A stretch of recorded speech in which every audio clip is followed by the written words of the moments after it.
Festivus is both a parody and a secular holiday celebrated on December 23 that serves as an alternative to participating in the pressures and commercialism of the Christmas season. It has been described as the perfect secular theme for an all-inclusive December gathering.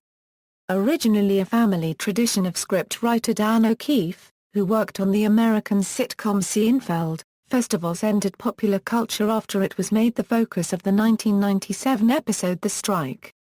The holiday's celebration, as it was shown on Seinfeld, includes a Festivus dinner, an unadorned aluminum Festivus pole, practices such as the airing of grievances, and feats of strength, and the labeling of easily explainable events as Festivus miracles. The episode refers to it as a Festivus for the rest of us, referencing its non-commercial aspect. It has also been described both as a parody holiday festival, and as a form of playful consumer resistance. History: Festivus was conceived by editor and author Daniel O'Keefe and was celebrated by his family as early as 1966. In the original O'Keefe tradition, the holiday would take place in response to family tension, any time from December to May. The phrase "a Festivus for the rest of us" also derived from an O'Keefe family event, the death of Daniel O'Keefe's mother. In 1982, Daniel O'Keefe wrote a book, Stolen Lightning: The Social Theory of Magic, that deals with idiosyncratic ritual and its social significance, a theme relevant to Festivus tradition. The word Festivus in this sense was coined by O'Keefe, and according to him the name just popped into my head. The English word festive derives from Latin festivus, which in turn derives from festus joyous. Holiday, feast day. Although the first Festivus took place in February 1966, as a celebration of Daniel O'Keefe's first date with his future wife, Deborah, it is now celebrated on December 23, as depicted in a Seinfeld episode written by O'Keefe's son. Seinfeld Festivus was introduced in the Seinfeld episode The Strike, written by Daniel O'Keefe's son Dan O'Keefe. The episode revolves around Cosmo Kramer returning to work at H&H Bagels. First, while at Monk's restaurant, Jerry, George and Elaine discuss George's father's creation of Festivus. Then Kramer becomes interested in resurrecting the holiday when, at the bagel shop, Frank Costanza tells him how he created Festivus as an alternative holiday in response to the commercialization of Christmas.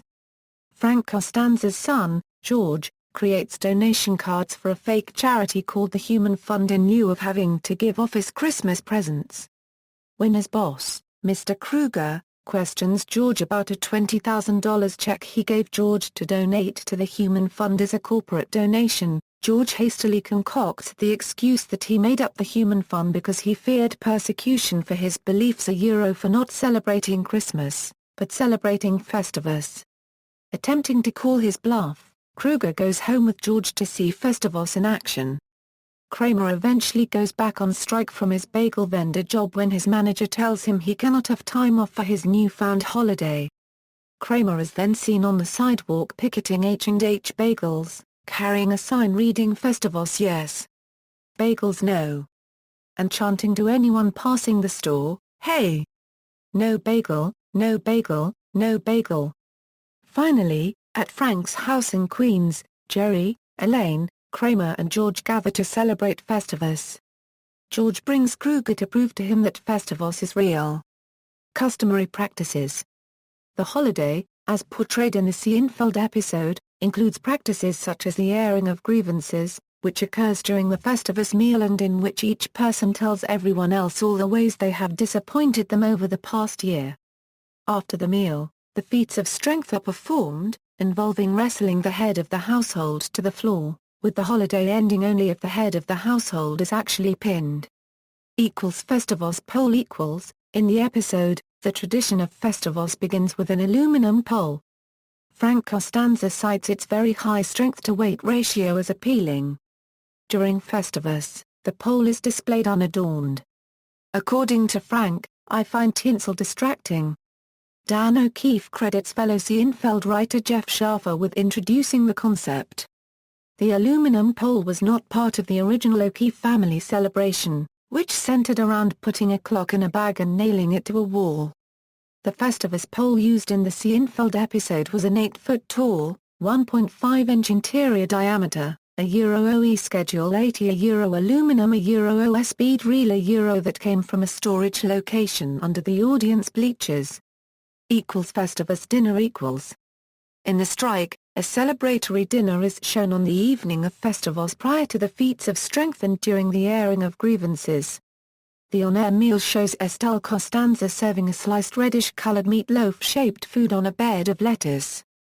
In the episode, no alcohol is served at the dinner, but George's boss, Mr. Kruger, drinks from a hip flask. The original holiday dinner in the O'Keefe household featured turkey or ham followed by a Pepperidge Farm cake decorated with M&Ms, as described in Dan O'Keefe's The Real Festivus.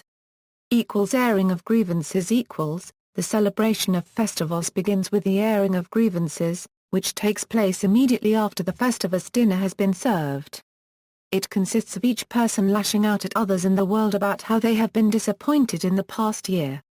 Feats of Strength equals. The Feats of Strength are the final tradition observed in the celebration of Festivus, celebrated immediately following the Festivus dinner. The head of a household selects one person at the Festivus celebration and challenges them to a wrestling match.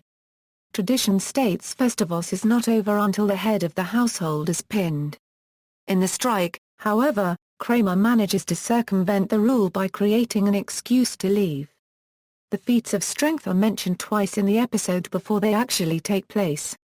In both instances, no detail was given as to what had actually happened, but in both instances, George Costanza ran out of the coffee shop in a mad panic, implying he had bad experiences with the feats of strength in the past. What the feats of strength entailed was revealed at the very end of the episode, when it actually took place. Failing to pin the head of a household results in Festivus continuing until such requirement is met.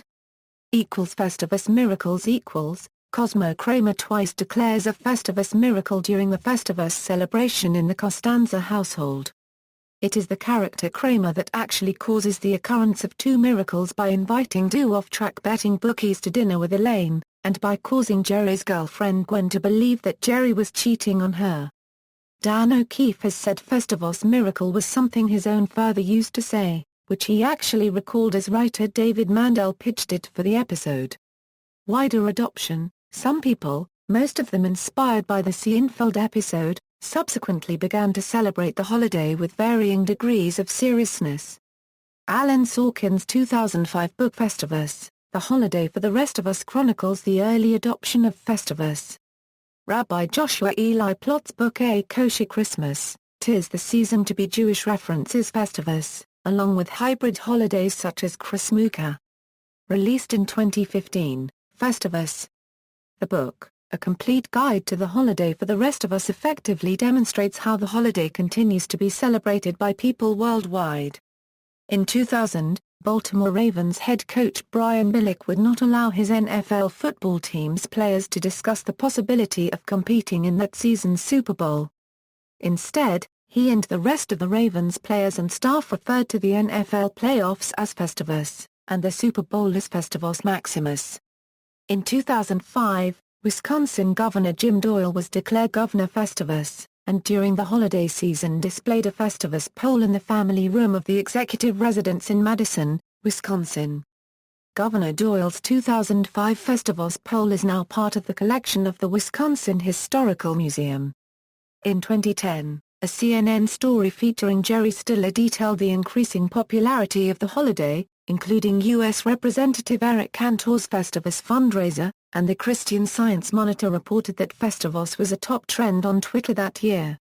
In 2012, Google introduced a custom search result for the term Festivus. In addition to the normal results, an unadorned aluminum pole was displayed running down the side of the list of search results, and a Festivus miracle prefixes the results count and speed. In 2012, a Festivus pole was erected on city property in Deerfield Beach, Florida, alongside religious-themed holiday displays. A similar Festivus pole was displayed next to religious displays in the Wisconsin state capitol, along with a banner provided by the Freedom from Religion Foundation advocating for the separation of government and religion. In 2013, a Festivus pole constructed with 6 feet of beer cans was erected next to a nativity scene and other religious holiday displays in the Florida State Capitol building. O'Keefe family practices. The O'Keefe family holiday featured other practices, as detailed in The Real Festivus, a book by Daniel O'Keefe's son, Dan O'Keefe. Besides providing a first-person account of the early version of the Festivus holiday as celebrated by the O'Keefe family, the book relates how Dan O'Keefe amended or replaced details of his father's invention to create the Seinfeld episode.